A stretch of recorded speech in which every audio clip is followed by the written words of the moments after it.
നടന്നുകൊണ്ടിരിക്കുന്ന വേളയിലാണ് ഈ കുടുംബ സംഗമം ജോബിൻ്റെ വീട്ടിൽ സംഘടിപ്പിച്ചിട്ടുള്ളത്. ഞാൻ ദീർഘമായൊന്നും പറയുന്നത് നിങ്ങൾക്ക് എല്ലാവർക്കും എല്ലാ കാര്യങ്ങളും അറിയാം. പ്രത്യേകിച്ച് രാഷ്ട്രീയം അറിയാം, കൊച്ചുകുട്ടികൾക്ക് പോലും അറിയാം. അറിയാമോ? എന്താ മോളുടെ പേര്? എന്താ പേര്? ശ്രുതിമോൾ. ഈ ശ്രുതിമോളെ പോലെയുള്ള കുഞ്ഞുങ്ങൾക്ക് നാളെ വളർന്നു വന്നാൽ ഇവിടെ ജീവിക്കണം. ഇന്നത്തെ അവസ്ഥയിൽ അതിന് സാഹചര്യമില്ല. നമ്മുടെ പ്രധാനമന്ത്രിയും സർക്കാരും ഒക്കെ ചെയ്യുന്നത് രാജ്യത്തെ ഭിന്നിപ്പിക്കുകയാണ്. ക്രിസ്ത്യാനി ഒരു കോണ്, ഹിന്ദു വേറൊരിടത്ത്, മുസ്ലിം വേറൊരിടത്ത്, ഇങ്ങനെ ജാതീയമായി മതപരമായി ജനങ്ങളെ ഭിന്നിപ്പിച്ച് അവരെ തമ്മിലെടുപ്പിച്ച് ഭരണം നേടുക എന്നുള്ളതാണ് നരേന്ദ്രമോദിയുടെ ലക്ഷ്യം. കഴിഞ്ഞ 10 വർഷവും അദ്ദേഹം ഈ നയമാണ് പിന്തുടർന്നത്. 2019 ഇലക്ഷനിൽ നരേന്ദ്രമോദിക്ക് ഭരിക്കാൻ കിട്ടിയത് ഇന്ത്യയിൽ വോട്ട് ചെയ്ത ജനങ്ങളിൽ വെറും 33% ആൾക്കാരുടെ വോട്ടാണ്. അപ്പോൾ നിങ്ങൾക്ക് തോന്നും ബാക്കി 67% ഇവിടെ പോയി. ആ 67% ആൾക്കാർ വ്യത്യസ്ത പാർട്ടികളുടെ പേരിൽ നിന്ന് പരസ്പരം മത്സരിച്ചതുകൊണ്ടാണ് നരേന്ദ്രമോദിയുടെ ഗവൺമെന്റ് ഇവിടെ അധികാരത്തിൽ വന്നത്. 2014 ഇത് തന്നെ കാരണം, 2019 ഇത് തന്നെ. എന്നാൽ ഇത്തവണ ഇന്ത്യ മുന്നണി എന്ന ഒരു പ്രതിപക്ഷ രാഷ്ട്രീയ മുന്നണി ഉണ്ടാക്കിയിട്ടുണ്ട്. ആ മുന്നണി ഒറ്റക്കെട്ടായിട്ടാണ് ഈ ഇലക്ഷനിൽ മത്സരിക്കുന്നത്. ആ മുന്നണിയുടെ സൂത്രധാരനും ആ മുന്നണിയുടെ ആശയ രൂപീകരണത്തിലും സംഘാടനത്തിലും എല്ലാം നേതൃപരമായി പങ്കുവഹിച്ച നേതാവുമായ ശ്രീ KC വേണുഗോപാലാണ് ആലപ്പുഴയിൽ നമ്മുടെ സ്ഥാനാർത്ഥി.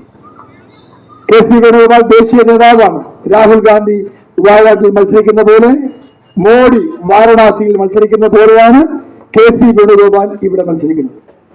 നിങ്ങൾക്ക് വേണുഗോപാലിനെ അറിയാം. അദ്ദേഹത്തെ അടുത്ത് കാണാൻ കിട്ടും, സംസാരിക്കാൻ കിട്ടും, ചേർന്ന് ഫോട്ടോ എടുക്കാൻ കിട്ടും. അതുകൊണ്ട് നമുക്ക് അദ്ദേഹത്തെ വലിയ കാര്യമൊന്നും അല്ലെങ്കിലും ഇന്ത്യയിൽ KC വേണുഗോപാൽ എന്ന് പറയുന്ന ഒരു വലിയ നേതാവാണ്.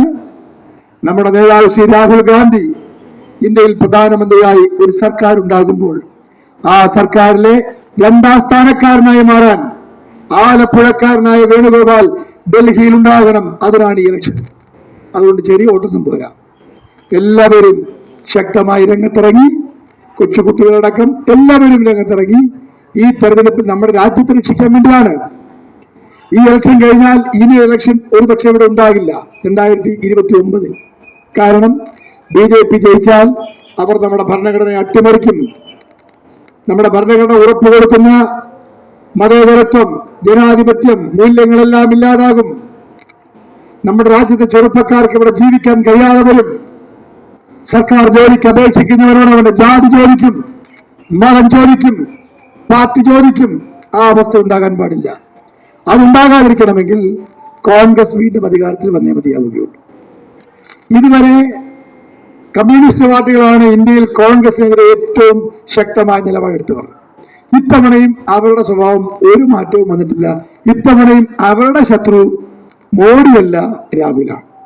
പക്ഷേ ഇത് കേരളത്തിൽ മാത്രമേ ഉള്ളൂ. സീതാറാം യെച്ചൂരിയെ പോലെയുള്ള നേതാക്കന്മാർ ബംഗാളിലും ത്രിപുരയിലും ഈ 2 സ്ഥലത്തേ അവരുള്ളൂ.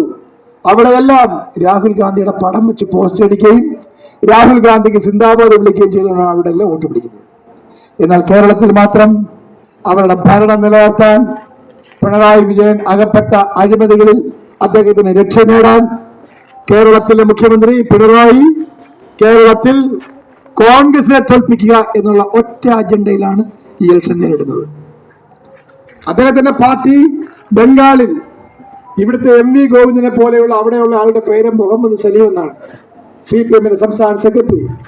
3.5 പതിറ്റാണ്ട് കാലം, 35 വർഷക്കാലം ബംഗാൾ ഭരിച്ച് അവിടെ ഒരാൾ പോലും ഇപ്പം CPM പാർട്ടിക്കകത്തില്ല. 2019 കഴിഞ്ഞ ഇലക്ഷനിൽ ബംഗാളിൽ